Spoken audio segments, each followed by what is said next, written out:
आरिया मेमन। प्रोग्राम हमने करना था सिंध की सियासत पे, नए आने वाले गवर्नर पे, लेकिन अब से कुछ देर पहले, तकरीबन 2-3 घंटे पहले, एक अफसोसनाक वाकया जो सामने आया है। खुशदार के करीब जो एक बम धमाका हुआ है, धमाल डालते हुए ज़ायरीन को निशाना बनाया गया, जिसके नतीजे में अभी तक जो ऑफिशियल फिगर्स हमारे सामने आ रहे हैं, 43 अफराद शहीद हो चुके हैं। वाकये की मजम्मत करते हैं। इस वाकयात के फौरन बाद आपको ये स्ट्रिंग ऑफ स्टेटमेंट्स हर जानिब से सुनाई देती हैं। ये भी कहा जाता है कि दहशतगर्द हमारे हौसले पस्त नहीं कर सकते, हमें झुका नहीं सकते, लेकिन हकीकत ये है कि गुज़श्ता चंद माह में ये बलूचिस्तान में पेश आने वाला तीसरा बड़ा वाकया है। यहाँ एक बात अगर हम ना भूलें, और हम आपको भूलने भी नहीं देंगे, कि कल पहला कंसाइनमेंट जा रहा है 300 माल बरदार कंटेनर्स का गवादर से, और ऐसे में एक शब पहले ऐसे वाकये का होना यकीनन एक बहुत बड़ी अहमियत का हामिल है। हम कोशिश करेंगे कि अपने नुमाइंदों से भी यहाँ पर राब्ता कर सके और उनसे जान सके कि सूरत हाल वहाँ पर क्या है, क्योंकि ट्रेन वहाँ बड़ा सख्त है, ना वहाँ लैंडिंग स्ट्रिप है और ना ही वहाँ पर करीब कोई अस्पताल है। शाहिद रिंद हमारे ब्यूरो चीफ है बलोचिस्तान के, उनसे हम बात करते हैं, उनसे हम पूछते हैं कि आखिर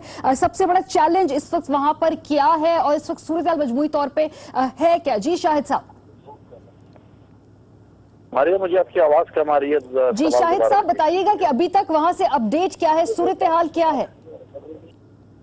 जी देखें, वहाँ पे जो इस वक्त सूरत हाल मुकम्मल अंधेरे की वजह से रेस्क्यू ऑपरेशन में मुश्किलात हैं, और दूसरी बात सबसे बड़ी है कि जो जख्मियों को शिफ्ट किया जाना है उसकी जो मसाफत है वो काफी ज्यादा है। 3 से 4 घंटे का रास्ता है शाह नूरानी से कराची के लिए, क्योंकि हब में जो हॉस्पिटल है जाम गुलाम कादिर हॉस्पिटल नियरेस्ट तरीन हॉस्पिटल है, लेकिन वहाँ पर इतने रिसोर्सेज नहीं है कि वहाँ पर शदीद जख्मियों को ट्रीट किया जा सके। तो सबसे जो नियरेस्ट हॉस्पिटल कराची की हदूद में पड़ता है वो मुर्शिद हॉस्पिटल है मवाज के इलाके में, जो कि डिस्टेंस से तकरीबन 3 से जो जाए वकूआ है उसका जो डिस्टेंस बनता है तकरीबन 3 से 4 घंटे बनता है। और दूसरी बात, अंधेरा होने की वजह से जख्मियों को एवैक्यूएट करने के लिए हेलीकॉप्टर भी नहीं भिजवाया जा सकता, जिसकी वजह से काफी ज्यादा मुश्किलात पेश आ रही हैं। शाहिद रिंद साहब, ये जो शाह नूरानी का मज़ार है, यहाँ पे हर वीकेंड पे एक बड़ी तादाद में लोग जमा होते हैं। जहां पर इतनी बड़ी तादाद में लोग जमा हो रहे हो, कोई ना कोई वहां पर तो सहूलियात होनी चाहिए। फॉर एग्जांपल तिब्बी इमदाद दी जानी चाहिए, हो सकती है कभी, या कोई ना कोई वहां पर कोई क्राइसिस सिचुएशन हो सकती है। तो ये इलाका तो पूरा कट ऑफ है, इतनी बड़ी तादाद में लोग यहाँ पे जमा होते हैं, उनकी सेफ्टी के लिए कभी ध्यान नहीं गया किसी का? जी देखें, बिल्कुल इस तरह ये नेग्लिजेंसी बिल्कुल है, और ये माजी में भी देखा गया है कि शाह नूरानी के इलाके में सिर्फ एक बेसिक हेल्थ यूनिट है जहां पर डॉक्टर, मेरा नहीं ख्याल है कि कोई ड्यूटी करते हैं, क्योंकि मैं जब भी 2 या 3 मरतबा जब इस जगह को मैंने विजिट किया, मैंने वहाँ पर कोई गवर्नमेंट डॉक्टर नहीं देखा था। हम बेसिक हेल्थ यूनिट वहाँ मौजूद है जो कि PPHI रन करती है, लेकिन कोई डॉक्टर हमने नहीं देखा। उसके अलावा जो सिक्योरिटी की सिचुएशन आपको बताऊंगा, मोहब्बत फकीर का इलाका है, वहाँ पर एक लेवीज की चेक पोस्ट है, और वीराब नदी का इलाका है, वहाँ पर लेवीज की चेक पोस्ट है। लेवीज बेसिकली बी एरिया है, और वो वहाँ पर तकरीबन 2 से 3 एहलकार पोस्ट पे तैनात होते हैं, लेकिन उनके पास भी कोई ऐसा सर्चिंग का तरीकाकार नहीं है, ना ही वो आने वाले जो ज़ायरीन होते हैं उन्हें सर्च करते हैं। वो बस वो बराए नाम 2 चेक पोस्ट हैं जिनसे लोग जो गुजर के इस दरगाह तक पहुंचते हैं। जितने यानी कि पाकिस्तान के बाकी बड़े शहरों में हमने देखा है कि अवाम बेआसरा है, वो कोयटा के से 200 किलोमीटर दूर भी लोग उसी हालत में मौजूद हैं। हमारे साथ ही रहे शाहिद रिंद, हमें इम्तियाज गुल साहब ने ज्वाइन किया है, सीनियर तज्जियाकार हैं। इम्तियाज गुल साहब, अभी तक मेरी नॉलेज में तो है कि किसी ने इसकी जिम्मेदारी कबूल नहीं की गई, लेकिन इस टेरेन के हवाले से, चूंकि आपका बड़ी गहरी नजर है यहाँ पर जो भी और कदम तंजीमें हैं उनके रोल के हवाले से, कौन इसमें आपका ख्याल है कि इन्वॉल्व हो सकता है, या कोई इससे पहले कोई सिक्योरिटी थ्रेट हो इस दरगाह को?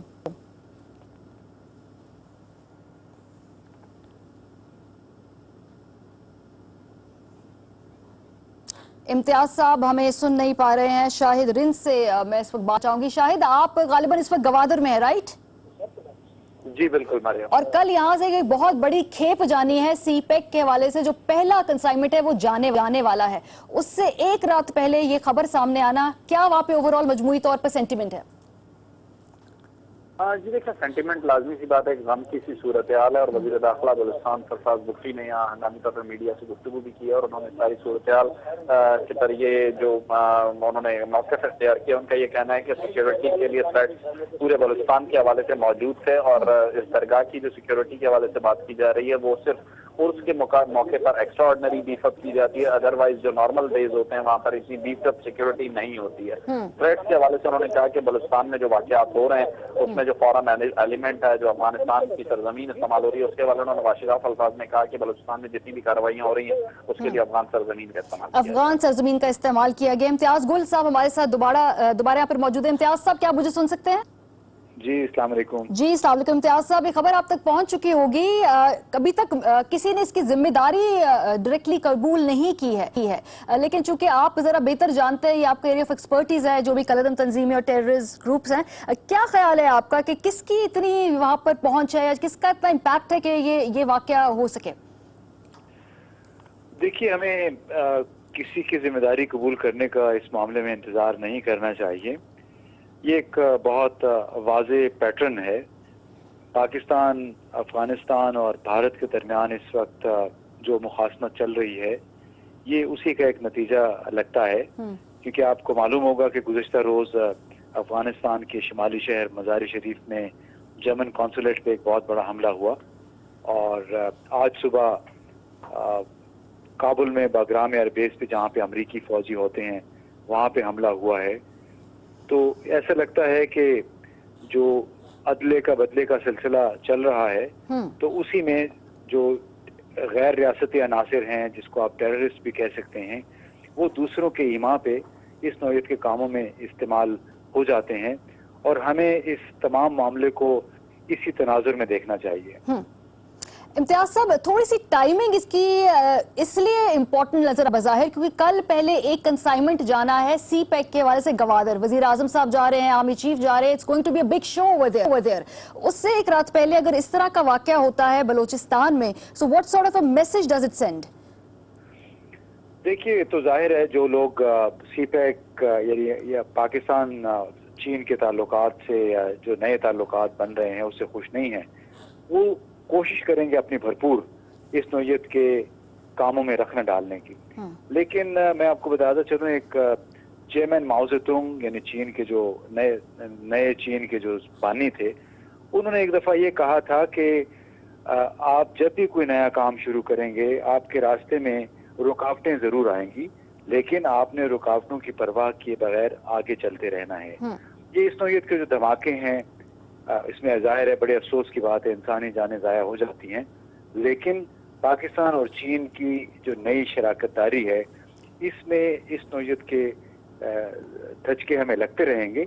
उसका ये मतलब अलबत्ता बिल्कुल नहीं है कि हम अपने काम से रुक जाएं। मेरा ख्याल है कि जो कारवान है पाकिस्तान चाइना इक्तिसादी राहदारी का, वो चलते रहना चाहिए और इंशाल्लाह चलता रहेगा। इस नौयत के वाक़यात इसको नहीं रोक सकेंगे। गुल साहब, आपने कहा कि अपना काम हमें करते रहना चाहिए। यकीनन पाकिस्तान और चीन के जो ताल्लुकात हैं वो आगे बढ़ रहे हैं और उसकी एक बड़ी मिसाल है कि कल जो एक बहुत बड़ा कंसाइनमेंट जाने वाला है, वहां पर जाहिर सी बात है मुखालिफिन को ये बात अच्छी नहीं लगती, लेकिन to get our own house in order. Sir, ये तीसरा बड़ा वाकया है बलोचिस्तान में गुज़श्ता माह में जिसमें इतनी बड़ी तादाद में कैजुअल्टीज हुई हैं। ना तहकीकाती कमेटी बनी होगी, कोई इंक्वायरी हुई होगी, किसी को कैफरे किरदार तक नहीं पहुंचाया गया, कोई जिम्मेदार, कोई इस्तीफा, कोई नाम सामने आया हो। बस लगता है कि चंद दिनों के बाद जब खबर ओझल हो जाती है तो वो कमीशन या वो कमेटी भी ओझल हो जाती है। देखिए, हमें इस नौयत के मामलात को जज्बाती अंदाज में अप्रोच नहीं करना चाहिए। जैसे मैंने कहा कि ये चूंकि एक बड़े सियासी खेल का नतीजा है, उसमें हमारे मुखालफिन इस नौयत के काम करते रहेंगे और उसकी वजह से वो अपनी मनसूबाबंदी भी इसी नौयत की करेंगे कि आपको फुटप्रिंट किसी का मिलेगा नहीं और ना ही मास्टरमाइंड कहीं मिलेगा। ये इस तरह इतनी मुबहम अंदाज में नहीं करते ये लोग काम कि आपको बड़ी आसानी से एक दिन वाकया और अगले दिन आप किसी को गिरफ्तार कर ले। ये बाकायदा चूंकि मनसूबाबंदी के तहत होते हैं, लिहाजा में ये शोर मचाने की मैं नहीं समझता जरूरत है कि कोई पकड़ा नहीं गया, किसी को सजा नहीं मिली। इस नौयत के जितने भी वाकयात हैं उसमें आपको मैं नहीं समझता कि कभी कोई मुलजिम या मुजरिम मिल सकेगा। सर, लेकिन इंतजामिया में से तो कोई जिम्मेदारी, मतलब जिनके नीचे आता है कि इलाके को महफूज रखना, अगर हम बात करें सूबाई हुकूमत की वजीर दाखिला है, कोई भी इतना बड़ा इसको सिक्योरिटी फेलियर तस्लीम नहीं करता हुआ दिखाई देता। मतलब उनकी अगर आप मैडम ये इस किस्म के मामलात को आप मीडिया पे बैठ के सिक्योरिटी लैब्स नहीं कह सकते हैं। बलूचिस्तान का इतना बड़ा इलाका है, जब आप बलूचिस्तान के अंदर अगर आपने सफर किया हो, वहाँ पे कई मील तक यानी 50 किलोमीटर तक सफर करने के दौरान आपको कोई आबादी नहीं मिलती, कोई बंदा नजर नहीं आता, इंसान नजर नहीं आता।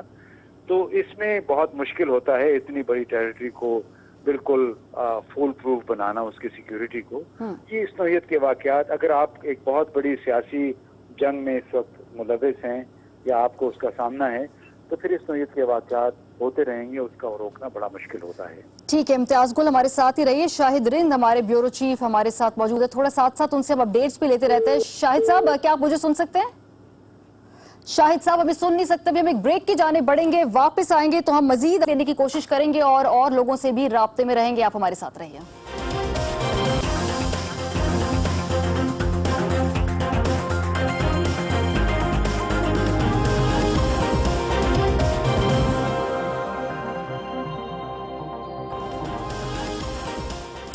Welcome back. शाह नौरानी में पेश आने वाला अफसोसनाक वाकया, जूं जूं रात बढ़ रही है वहां पर इमदादी कार्रवाइयों के लिए हालात मुश्किल से मुश्किल तर होते जा रहे हैं। वहां पे टीमों के पहुंचने का सिलसिला शुरू तो हो चुका है, लेकिन वो ट्रेन बड़ा सख्त है। हमारे साथ डॉक्टर आमिर लासी मौजूद है, हब हॉस्पिटल के वो इंचार्ज है। कितने जख्मी वहां पर अभी तक लाए गए हैं और ओवरऑल किस नौयत के जख्म उन्हें आए हैं, हम इनसे बात करेंगे। बहुत शुक्रिया डॉक्टर साहब हमें ज्वाइन करने के लिए। क्या सूरत हाल है, कितने जख्मी लाए गए अभी तक? अभी तक हमारे पास 5 जख्मी आए हैं, जिनको फ्रैक्चर थे। एक लेडी थी, उनको 3 फ्रैक्चर थे, एक नर्स था, उसको भी 4 फ्रैक्चर थे, और दूसरे बच्चे आए हुए हैं जिनको भी मामूली जख्म थे, वो स्टेबल थे, वो अभी तक स्टेबल है। इंशाल्लाह आईवी लाइन मेंटेन की हुई है, बिल्कुल ब्लड प्रेशर हर चीज मेंटेन की हुई है। डॉक्टर साहब, ये जो हब वाला हॉस्पिटल है, चूंकि हम लोगों से बहुत ज्यादा लोग नहीं समझते इस ट्रेन को, इस इलाके को, ये करीब तरीन अस्पताल है जहाँ पे लोग लाए गए हैं या उससे करीब भी कोई और अस्पताल? जी हाँ, करीब तरीन सबसे बड़ा हॉस्पिटल है और 50 बेड का हॉस्पिटल है, और यहाँ पर तकरीबन मुंद्रा चौक का एक इलाका आता है, उससे तकरीबन 1.5 किलोमीटर अंदर की तरफ है, और बड़ा अच्छा हॉस्पिटल, बड़ा बना हुआ कैपेसिटी वाइज। तो आपके पास जो अभी तक लोग लाए, इनमें बच्चे कितने हैं, खवातीन कितनी हैं, बुजुर्ग कितने? एक बच्चा, एक खातून आई है, उनको 4 फ्रैक्चर थे तकरीबन। अच्छा, फ्रैक्चर है, तो क्या बताते हैं आपकी उनसे बात? फ्रैक्चर इंशाल्लाह स्टेबल हो जाएंगे। अच्छा, स्टेबल हो जाएंगे। इसके अलावा जो वहाँ पे डेथ टोल बताया जा रहा है 54 के करीब, डॉक्टर साहब, तो वो आपका वो कहाँ ले जाए गए लोग? वो अभी तक यहीं आएंगे, वो डेथ जो भी आते हैं वो यहीं, क्योंकि मेडिको लीगल का सारा सेक्शन एक ही हॉस्पिटल है पूरे डिस्ट्रिक्ट में जो हम यहाँ डील कर रहे हैं। तो कितने आपको कंफर्मेशन मिल चुकी है कि वहाँ पर डेथ? 45 की मिली है, 2-3 जराये से, लेकिन मैं कंफर्म नहीं कर सकता।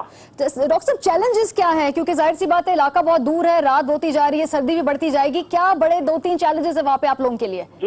वहाँ पे दुश्वार गुजार इलाका है, वहाँ पे रीच जो है ना, एक तो सिंगल ट्रैक रोड होता है, तो इन पे एम्बुलेंस तकरीबन एमडी वालों ने भी भेजी है, मैंने अपने यहाँ से भी भेजी है, डिस्ट्रिक्ट एडमिनिस्ट्रेशन ने भी भेजी है, हमारे पास एडीसी साहब बैठे हुए हैं, डीसी साहब भी हैं, सारे कैटर कर रहे हैं यहाँ पे।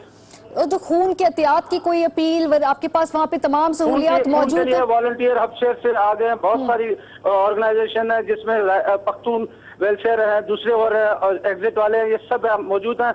खून का हमने कोई 25-30 के करीब बैग इंतजाम किए, मजीद 100 बैग डीसी साहब ने मंगवाए हैं, वो भी पहुंचने वाले हैं, इंशाल्लाह उनको खून यहाँ से दे देंगे। सर, आप लोग ओपन इस वक्त खुद कफील है सहूलियात के लिए, आपको किसी और चीज की जरूरत है? हमारी स्क्रीन की वसातत से अल्लाह का शुक्र है, इंशाल्लाह कैटर कर लेंगे भाई। ठीक है, बहुत बहुत शुक्रिया। डॉक्टर आमिर लासी हमारे साथ मौजूद थे। उनका कहना था कि खून के एहतियात की उन्होंने अपील की थी, बड़ी तादाद में खून वहां पर मंगवा भी लिया गया है और वो खुद कफील है, 50 बेड का उनका अस्पताल है और अभी तक इनके पास तकरीबन 5 जख्मी आ चुके हैं, जबकि में जो कंफर्मेशन दी है इन्होंने, इनका कहना था कि 45 अफराद के शहीद होने की कंफर्मेशन इनके पास अभी तक मौजूद है। हम अपने नुमाइंदे मोहम्मद मुजम्मिल से बात कर सकते हैं। मुजम्मिल, आप मुझे सुन रहे हैं?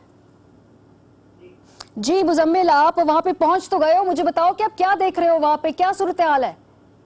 जी, अभी इस वक्त जाए हादसा से 2 एम्बुलेंसें पहुंची हैं, जिसमें बच्चे शामिल थे, जिनको फर्स्ट एड देकर कराची सिविल मुंतकिल कर दिया गया। जी अच्छा, कराची शहर में उनको मुंतकिल किया। मुजम्मिल हमारे साथ ही रहो, हमें जनरल रिटायर्ड अमजद शुएब साहब ने ज्वाइन किया, बहुत शुक्रिया। जनरल साहब, आप मुझे सुन सकते हैं?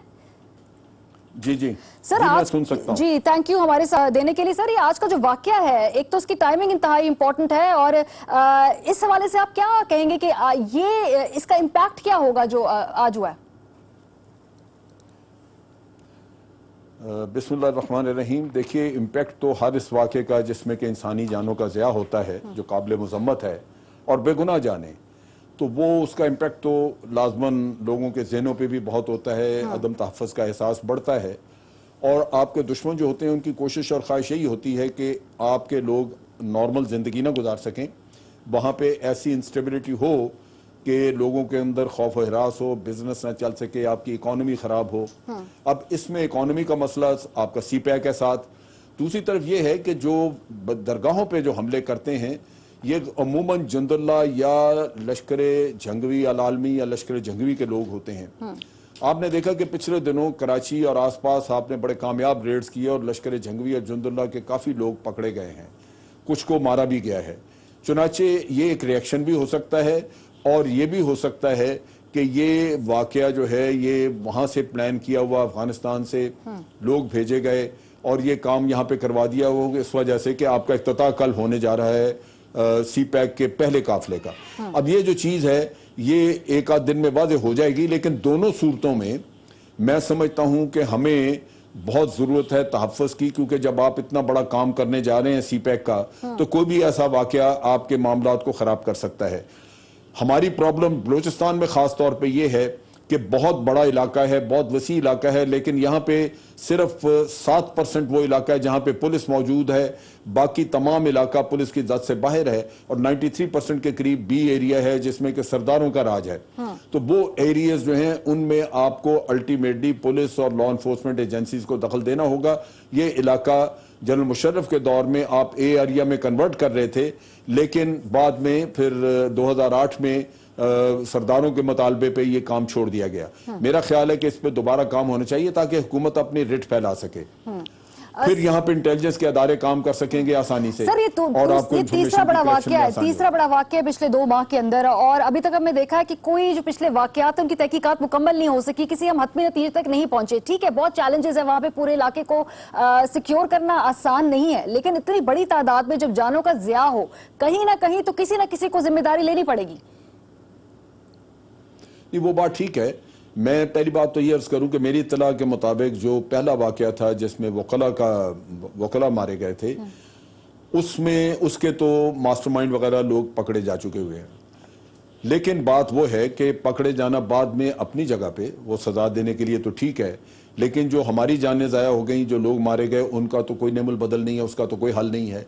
सो असल हकीकत तो यही है कि वाकयात होने नहीं चाहिए। आपकी बात दुरुस्त है। अब इसमें मसला आ जाता है बहुत सारा कि हमने बड़ी कोशिश की कि अफगानिस्तान के साथ बॉर्डर मैनेजमेंट का किस्सा हल हो जाए।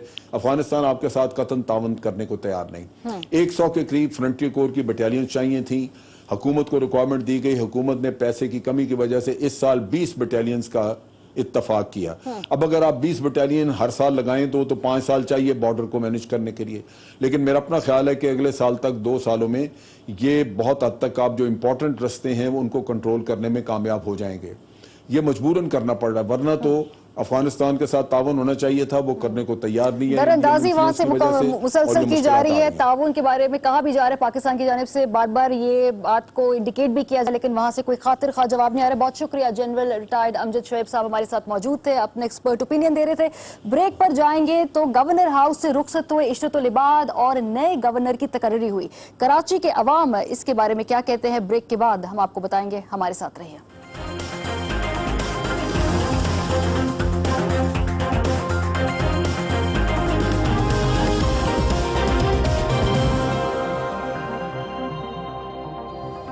कराची के एक मसरूफ बाजार में मौजूद हैं।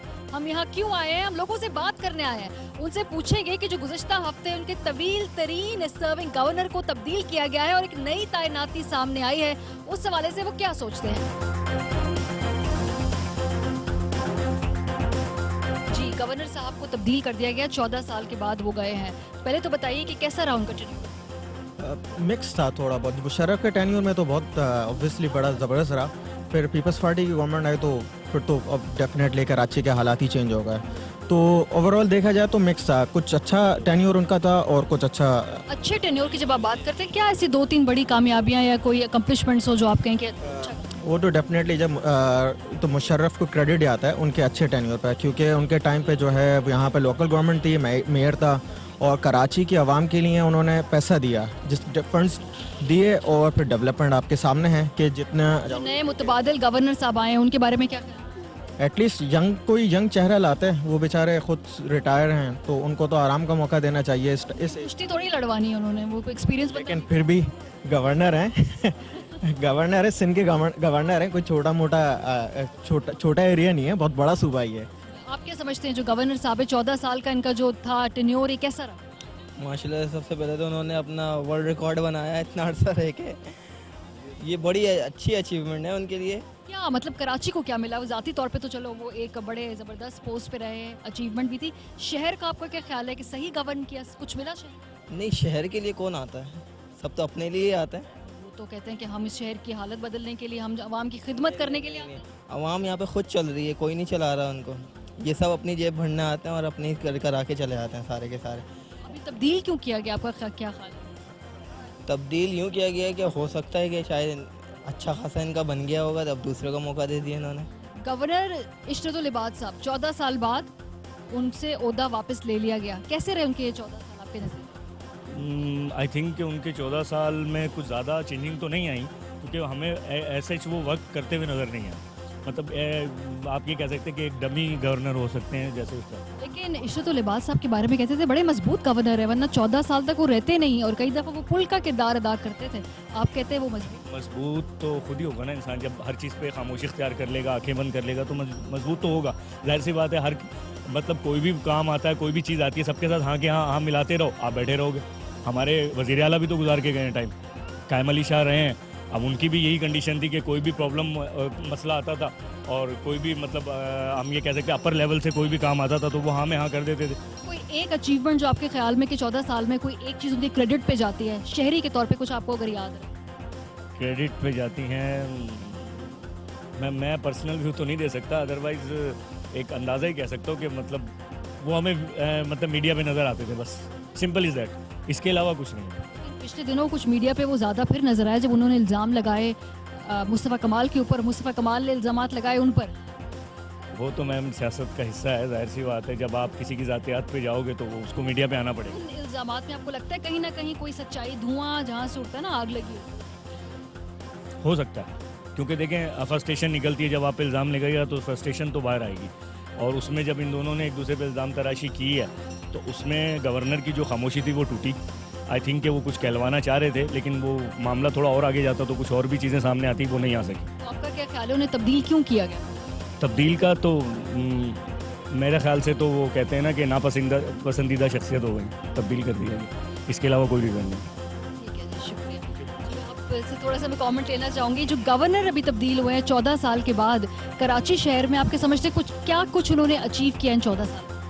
देखिए, किसी ने अचीव किया या नहीं किया वो सबको मालूम है, व्हाट दे हैव डन और व्हाट जो आया है नया उससे क्या एक्सपेक्टेशंस हो सकती हैं। आई बिलीव कि जो भी बंदा हो वो ही must be young, energetic and has the will to do the work, जो कि आप समझते हैं कि जी whether he is capable of that और नॉट। मैं कोई ऐसे कोई पर्सन रिमार्क्स नहीं देना चाह रहा, लेकिन बात यह है कि जो भी आए वो यहाँ के मुल्क के लिए और लोगों के लिए जो ना बेहतरी का सोचे, और हर शख्स यही एक्सपेक्ट करता है। I think being a Pakistani हर शख्स की यही एक्सपेक्टेशंस होंगी, चाहे वो रिगार्डलेस ऑफ द प्रोविंस हो एंड रिगार्डलेस ऑफ द उसकी जो भी उसकी आप समझते हैं कि मदर टंग हो, what ever it is. I think सबसे बड़ी बात यह है कि वो पढ़े लिखे थे, ठीक है, कुछ भी थे, बड़े सुलझे हुए थे, मेच्योर थे, एंड सबको ऐसे होना चाहिए। आई थिंक जो भी बंदा हो आए और आके अपने इस वतन के लिए काम करे। The important thing is that regardless वो कैसा भी हो, जो इस वतन के लिए, इस वतन के लोगों के लिए बात करें।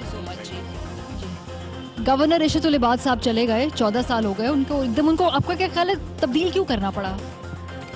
ये पॉलिटिकल इश्यूज हैं कुछ जो हैं, जो गवर्नमेंट बेहतर समझती है कि इसको क्यों उठाया, गवर्नमेंट ही बेहतर समझ सकती है। ठीक फैसला हमारे हवाले से, कराची के हवाले से स्पेशली या सिंध के हवाले से तो कोई ख़ास फ़र्क पड़ा नहीं है, और मैं नहीं समझता कि पड़ेगा, क्योंकि इसमें तो बहुत ज़्यादा गवर्नमेंट का हाथ होना चाहिए, ताकि लोगों की एक्सपेक्टेशन तो उनके साथ भी थी, गवर्नर साहब के साथ, अब इनके साथ भी हैं, लेकिन ये कि आगे क्या होगा ये तो पब्लिक भी आवाम में। 14 साल में आप समझते हैं कुछ उनकी कामयाबियाँ भी होंगी ना? 14 साल बाद कुछ चीज़ें जो आपको बतौर शहरी समझे कि इनके क्रेडिट पे जाती है? इनके क्रेडिट पे ये है कि अमन अमान का बेहतर ये है कि कुछ कंट्रोल था इसमें, क्योंकि गवर्नमेंट का आदमी था, क्योंकि वफाक के आदमी हैं, तो इसलिए कि कुछ इसमें कराची में काफ़ी हद तक आपको ख्याल है कि वफाक के आदमी थे? जी हाँ, ये वफाकी इनकी पोस्टिंग करती है तो ज़ाहिर है ये वफाक के आदमी हैं।